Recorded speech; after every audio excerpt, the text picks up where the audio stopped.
Good morning students.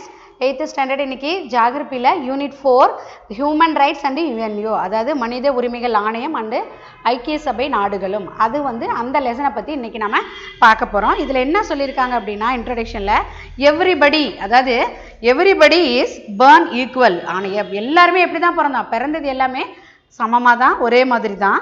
Each individual in the world has the right to lead in dignified life of his own அதாவது அவங்க வாழ்க்கையை அமைச்சிக்கிறதுல அவங்களுக்கு தனிப்பட்ட உரிமைகள் இருந்து அவங்க முன்னேறி வர்றது தான் அப்படிங்கிறாங்க. Human rights are related to individual and society. Human rights அப்படிங்கிறது ஒரு தனி மனிதனுக்கும் சொசைட்டிக்கும் சம்மந்தப்பட்ட ஒரு விஷயம் அப்படிங்கிறாங்க. ரிலேட்டட் அதாவது உரிமையான விஷயம். Human rights denote all those rights this are inherited அப்படின்னா இயற்கையாக ஒவ்வொருத்தருக்கும் கிடைக்கக்கூடிய உரிமைகளை தான் நம்ம மனித உரிமைகள் அப்படின்னு சொல்றது. States role to ensure that people have equal rights. ஒவ்வொரு ஸ்டேட் என்ன சொல்லுது, ஒவ்வொருத்தருக்கும் இந்த சொசைட்டில ஈக்குவலான ரைட்ஸ் இருக்குது, சமமான உரிமை இருக்குது, எல்லாருக்கும் எல்லாமும் கிடைக்கிறதுக்கான உரிமைகள் இருக்குது அப்படிங்கிறத ஃபர்ஸ்ட் மென்ஷன் பண்றதா. அதில் ஏதாவது நம்ம தப்பு நடந்துச்சுன்னு என்ன பண்ணலாம், மனித உரிமை ஆணையக்கிட்ட போய் கம்ப்ளைண்ட் பண்ணலாம். அவங்க நமக்கு தேவையான நியாயத்தை வாங்கி தருவாங்க. ஸோ அதை தான் நம்ம என்னன்னு சொல்றோம், ஹியூமன் ரைட்ஸ் கமிஷன் அப்படின்னு சொல்றோம். What are the human rights? நமக்கு கிடைக்க வேண்டிய ஹியூமன் ரைட்ஸ்னா என்ன அப்படின்னு சொல்லுவாங்க. Human rights are rights inherit. இயற்கையாக நமக்கு கிடைக்கிறத யாரும் தடுக்க கூடாது. To all human beings regardless race, colour, பாலினம், செக்ஸ், நேஷனாலிட்டி நம்மளுடைய தேச உரிமை, அல்லது எத்னிட்டிக் அதாவது பழமை, நம்மளுடைய மொழி, இதை நம்மளுடைய மதம், இதை யாரும் நம்மளை கம்பல் பண்ண முடியாது. நம்மளுடைய இயற்கையாக நமக்கு கிடைக்கக்கூடிய உரிமை இதெல்லாம் தான் நம்ம என்னன்னு சொல்றோம், ஹியூமன் ரைட்ஸ் அப்படின்னு சொல்றோம். மனிதனோட உரிமைகள் அப்படின்னு சொல்றாங்க அப்படிங்கிறாங்க. அதாவது human rights include freedom and from slavery. அடிமைத்தனத்திலிருந்து நமக்கு உரிமைகள் கிடைக்குது, ஃப்ரீடம் கிடைக்குது இல்லையா, அதுதான் இந்த அடிமைத்தனத்திலேருந்து கிடைக்கிறது, ஒரு டார்ச்சர்லேருந்து கிடைக்கிறது. அந்த மாதிரி நம்ம ஒருத்தர் கருத்து சொல்ல முடியும், சொல்லலாம். ஆனால் அந்த கருத்தை ஏற்றுக்கணும் ஏற்றுக்காது நம்ம அடுத்தவங்க அந்த விஷயத்தை கேட்குறவங்கள பொறுத்தது. ஆனால் சொல்கிறதுக்கான உரிமைகள் இருக்குதா இல்லையா, ஸோ அதுதான் ஃப்ரீடம் அப்படிங்கிறாங்க. Where do human rights come from? சரி, இந்த ஹியூமன் ரைட்ஸ்லாம் நமக்கு எங்கேருந்து கிடைச்சிது அப்படிங்கிறாங்க. A set of basic rights and freedom. அதாவது அடிப்படை பேசிக் ரைட்ஸ்னா என்னது, அடிப்படை உரிமை அண்டு சுதந்திரம் ஹாஸ் டீப் ரூட். எந்த இடத்துல எந்த வேர் எங்கிருந்து நமக்கு அந்த வேர் கிடைக்கப்பட்டது அப்படின்னா யூரோப்பியன் அண்ட் அமெரிக்கன் கண்ட்ரிஸ். ஐரோப்பிய அமெரிக்க நாடுகள்ல இருந்து நமக்கு அந்த வேர் இதை நம்ம எடுத்திருக்கிறோம் அப்படின்னு சொல்றாங்க. First written precursors of human rights documents.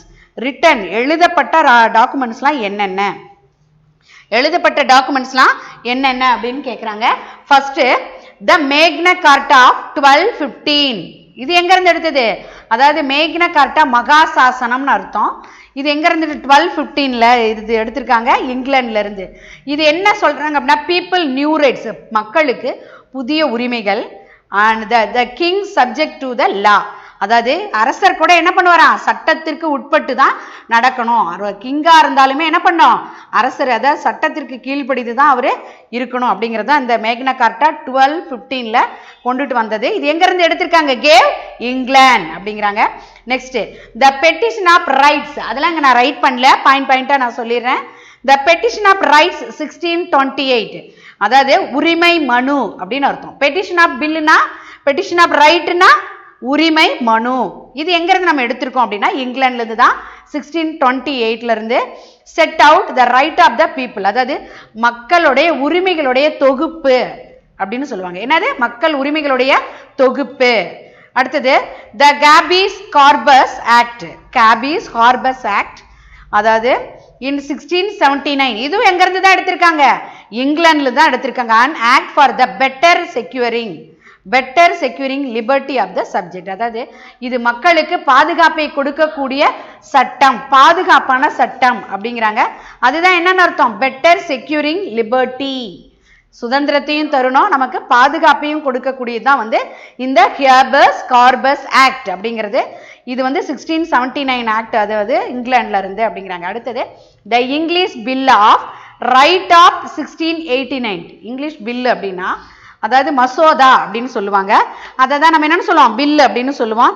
Set out certain basic civil rights, வாழ்க்கை குடிமைகளோட உரிமை, வாழ்வியல் உரிமைகளை பற்றி சொல்றது தான் இந்த இங்கிலீஷ் பில் ஆஃப் ரைட்ஸ் அப்படின்னு சொல்றாங்க. அடுத்தது French declaration the rights of man and citizen 1789, a document of France. இது எங்க இருந்து எடுத்துச்சு, இந்த டாக்குமெண்ட் எங்க இருந்து எடுத்திருக்காங்கன்னா பிரான்ஸ்ல இருந்து. Stating that all citizen are equal under law, அனைத்து குடிமக்களும் சட்டத்தின் முன் சமம், அனைவரும் என்ன பண்ணலாம், சட்டத்தின் முன் சமம்.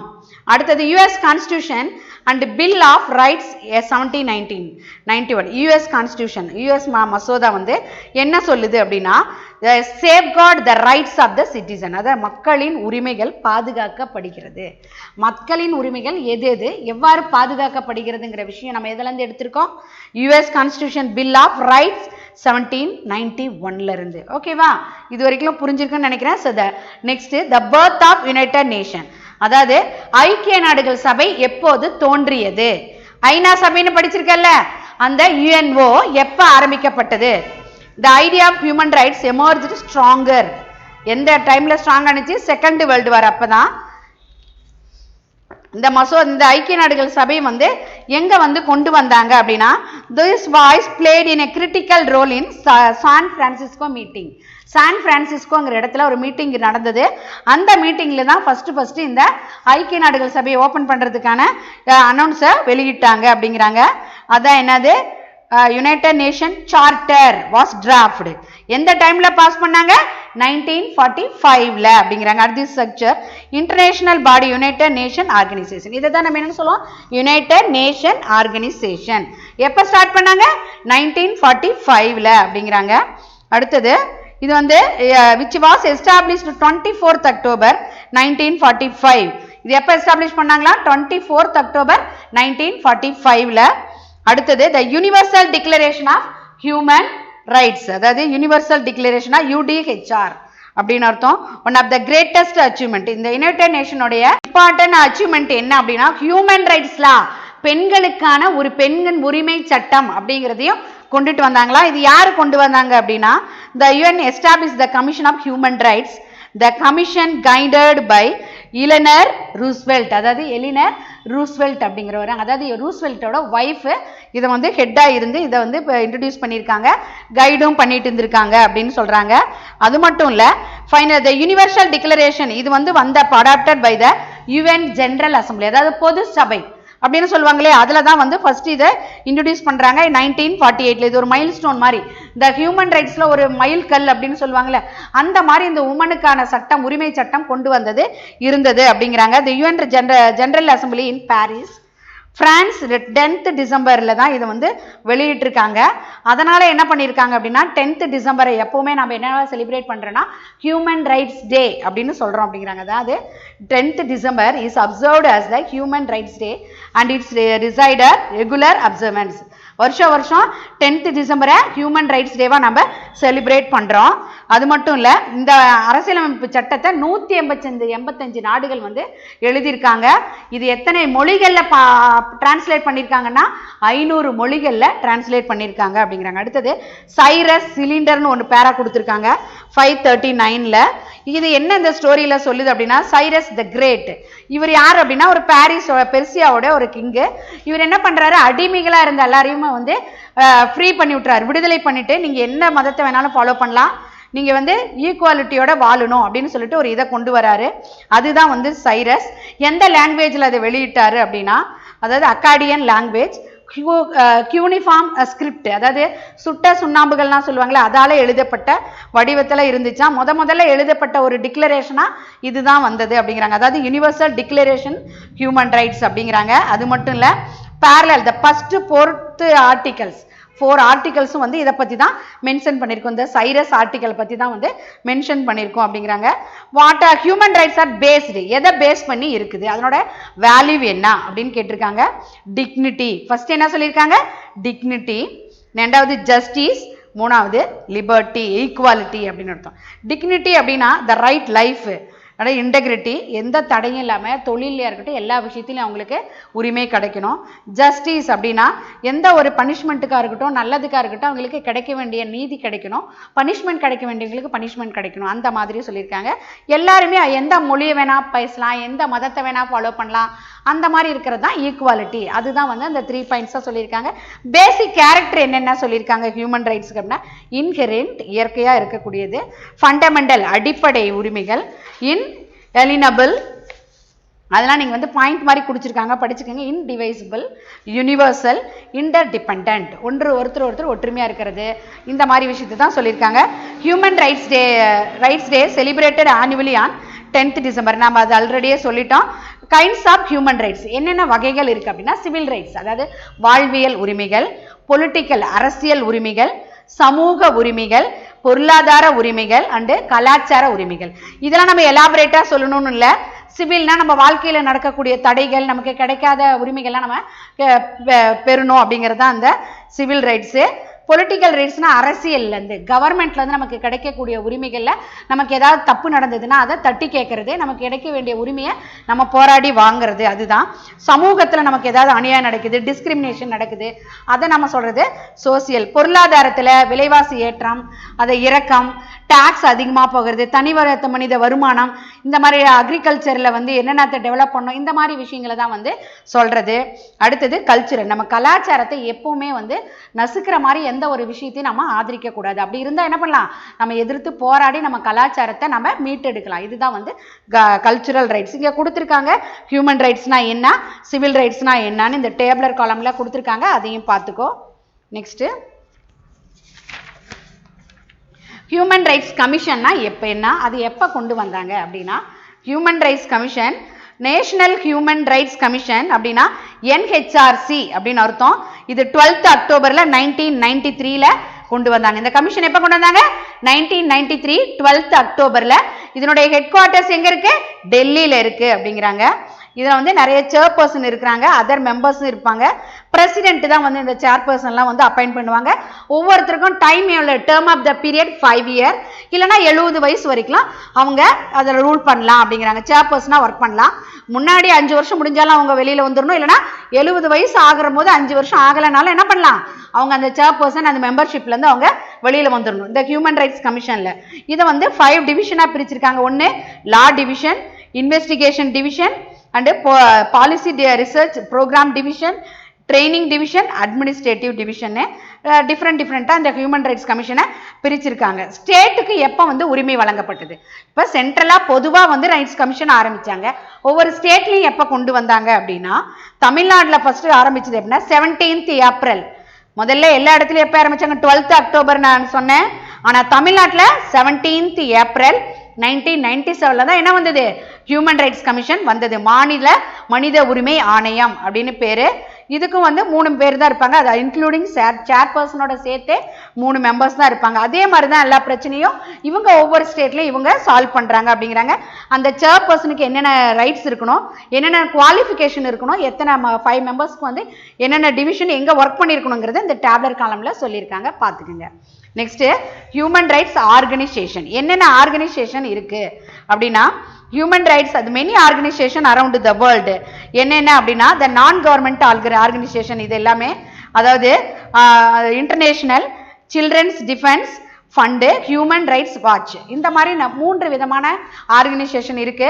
இந்தியன் கான்ஸ்டியூஷன்ல இந்த ஹியூமன் ரைட்ஸ் வந்து என்னென்ன ஆர்டிகல் வந்து சொல்லியிருக்காங்க அப்படின்னா 24th ஆர்டிகல் அப்படின்னா சைல்டு லேபர், குழந்தை தொழிலாளர்கள் இருக்கக்கூடாது. அடுத்தது 39 குழந்தைகளை ஹெல்த்தியான முறையில் வளர்க்கணும் அப்படிங்கிறது தான் 39th ஆர்டிகல் சொல்லுது. அடுத்தது சைல்டுஹுட்ல அவங்களோட எஜுகேஷன் வந்து 6 வயதுலேருந்து 14 வயது வரை இருக்கிற குழந்தைங்க கட்டாயம் கல்வி கற்றிருக்கணும் அப்படிங்கிறது தான் இந்த 45வது விதி நமக்கு சொல்லுது. அடுத்தது குழந்தைகளுடைய ரைட்ஸ் என்னென்ன அப்படின்னா ஆர்டிகல் 1 சொல்லுது United Nation convention the right of the child 1989ல இது வந்திருக்கு பாரு. இந்த சைல்டு ரைட்ஸ்ங்கிறது எப்போ வந்தது 1989ல வந்திருக்கு. இது என்னென்ன சொல்லுது அப்படின்னா சைல்டு மீன்ஸ் எவ்ரி ஹியூமன், அதாவது 18 இயர்ஸ்க்கு முன்னாடி இருக்கிற அத்தனை பேருமே நம்ம என்னன்னு சொல்லுவோம் சைல்டுன்னு சொல்லுவோம் அப்படிங்கிறாங்க. அதாவது child was proclaimed by 20th இந்த ரைட்ஸ் வந்ததை பற்றி 20th நவம்பர் 1989 அப்படிங்கிறாங்க. இது என்னென்ன சொல்லுது அப்படின்னா குழந்தைங்களை எப்படி ப்ரொடெக்ட் பண்ணணும், எப்படி அவங்களுக்கு நல்ல விஷயங்களை சொல்லி தரணும். Main objectives of the society there are law and India. எந்தெந்த விதங்களில் குழந்தைங்க பாதிக்கப்படுவாங்க, எப்படி அவங்கள ப்ரொடெக்ட் பண்ணிக்கலாம் அப்படிங்கிறத இவங்களுக்கு சொல்லி தரணும் அப்படிங்கிறாங்க. யுஎன்ஏ வந்து அதுக்காக ஒன்று டிக்ளேர் பண்ணியிருக்காங்க. 1978 வந்து இன்டர்நேஷனல் இயர் ஆஃப் உமன். 1978 உலக அளவில் பெண்களின் தினம். 79ல் வந்து சில்ட்ரனுக்கான தினம் அப்படின்னு சொல்லியிருக்காங்க. 1979 rights education act article 21A தான் வந்து நம்ம இந்த ஆர்டிகல்ஸ் கொண்டு இருந்தது. இதுக்கு என்ன அர்த்தம் அப்படின்னா ஏஜ் 6ல இருந்து 14 வரலும், அதாவது 8வது வரைக்கும் கட்டாய கல்வி பெற்று இருக்கணும் அப்படிங்கிறத அந்த 21A ஆர்டிகல் சொல்லுது. சைல்டு லேபரை வந்து தடை விதிக்கணும், குழந்தை தொழிலாளர்களே இருக்கக்கூடாதுன்னு கொண்டு வந்த ஆர்டிகல்னா அது ரெகுலேஷன் ஆக்ட் ஆஃப் 1986. அடுத்தது justice act 2000 care and protection of children. குழந்தைகளை பாதுகாக்கிறதுக்கும் அவங்கள கேர் பண்ணிக்கிறதுக்காகவும் ஒரு சட்டம் கொண்டு வந்தாங்க. அது எப்போ அப்படின்னா 2000ல். போஸ்கோ ஆக்ட் அப்படின்னா குழந்தைகள் கிட்ட தவறாக நடந்துக்கிறது வேற, அதாவது ப்ரொடெக்ஷன் ஆஃப் சில்ட்ரன் ஃப்ரம், அதாவது ஒரு பேடு உமன்ஸ் கிட்ட இருந்து, பேடு மென்ஸ் கிட்ட இருந்தோ, பேட் திங்கிங் உள்ளவங்க கிட்ட இருந்தோ குழந்தைங்களை எப்படி பாதுகாக்கணும் அப்படிங்கிற, அப்படி ஏதாவது தவறு நடந்தா அவங்களை எந்த சட்டத்தின் பிரகாரம் பனிஷ்மெண்ட் பண்றது, அதுதான் வந்து போக்சோ ஆக்ட் அப்படிங்கிறாங்க. குழந்தைங்க எங்கேயாவது வேலை செஞ்சுட்டு இருந்தாங்களோ, எங்கேயாவது பாதிக்கப்படுறாங்க அப்படின்னாவோ அவங்கள வந்து 1098ங்கிற நம்பருக்கு நம்ம கால் பண்ணி இந்த மாதிரி இந்த இடத்துல நடக்குது அப்படின்னு நம்ம இன்ஃபார்ம் பண்ணலாம். அடுத்தது உமன் ரைட்ஸ். உமன் ரைட்ஸ்னா என்ன அப்படின்னா உமன்ஸ் அண்ட் கிஃப்ட், அதாவது உமனுங்களுக்கு வந்து அது ஆண்களுக்கு இணையா பெண்களுக்கும் அனைத்து உரிமைகளும் கிடைக்கணும் அப்படிங்கிறதுக்காக கொண்டு வந்தது தான் இந்த உமன்ஸ் ரைட்டு. இது வந்து ஃபர்ஸ்ட் எப்போ கொண்டு வந்தாங்க, elimination of all forms of discrimination, அதாவது எல்லா விதங்கள்லையும் வந்து பெண்கள் வந்து கீழே தள்ளிக்கிட்டே இருக்கிறாங்கன்னா அவங்க கிட்ட இருந்து எப்படி மேலே கொண்டு வரணுங்கிறதுக்காக ஒரு ஆக்ட் கொண்டு வந்தாங்க. அந்த ஆக்ட் தான் வந்து 1979ல் கொண்டுட்டு வந்தது. அதாவது யுஎன்ஏனா ஐநா சபை பொது சபையில் வந்து அந்த தீர்மானம் நிறைவேற்றினாங்க. ஜெனரல் அசம்பிளின்னு அதுக்கு பேரு. Described the international bill.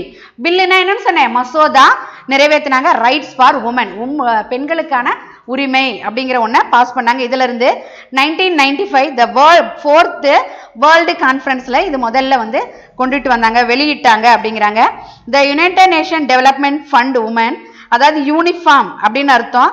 இந்த பெண்களுக்காக இந்த நிறுவனம் வந்து ஒர்க் பண்றது அப்படின்னு சொல்றாங்க. 1995ல இருந்து அதை பீஜியங் அப்படிங்கிற இடத்துல இருந்து தான் முதல்ல இந்த உமன் ரைட்ஸ் ஸ்டார்ட் பண்ணி உலக அளவில் பெண்களுக்கான உரிமை அப்படிங்கிற விஷயம் எல்லா இடத்துக்கும் போணுச்சு அப்படிங்கிறாங்க.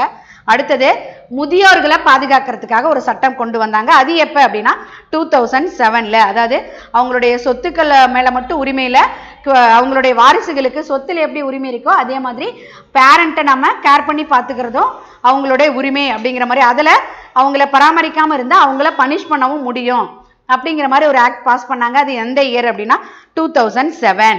இது வந்து நம்ம என்னன்னு சொன்னா மனித உரிமைகளும் ஐக்கிய நாடு சபைகளும் அர்த்தம். அதாவது ஹியூமன் ரைட்ஸ் அண்ட் யுஎன்ஓ அப்படின்னா என்ன இன்ட்ரோடக்ஷன்ல சொல்லியிருந்தேன். அடுத்தது ஹியூமன் ரைட்ஸ்னா என்ன, அந்த ஹியூமன் ரைட்ஸ்லாம் நம்ம எங்கெங்கிருந்து எடுத்திருந்தோம், அது என்னென்ன இங்கிலாந்துல இருந்து எவ்வளோ எடுத்து என்னென்ன வந்து நம்ம யூஸ் பண்ணியிருக்கிறோம் அப்படின்னு பார்த்தோம். அது மட்டும் இல்லை ஹியூமன் ரைட்ஸ் எதை பேஸ் பண்ணி இருக்குது, அதனுடைய கேரக்டர் என்னென்ன, கைண்ட்ஸ் ஆஃப் ஹியூமன் ரைட்ஸ்னா என்ன, ஹியூமன் ரைட்ஸ் கமிஷன் எப்போ ஆரம்பிச்சாங்க, சைல்டு ரைட்ஸ்னா குழந்தைகள் உரிமைகள்னா என்னென்ன, உமனுக்கான கொடுத்த உரிமைகள்லாம் என்னென்ன அப்படிங்கிறத இந்த லெசன்ல பார்த்தோம். நான் ரொம்ப ஸ்பீடாக போயிருந்தாலும் வீடியோ திருப்பி பார்த்தீங்கன்னா உங்களுக்கு புரியும். ஓகேவா ஸ்டூடெண்ட்ஸ், நீங்கள் ஹோம்ஒர்க் கொடுத்தா அதை ரைட் பண்ணி அனுப்புங்க. Okay, thank you.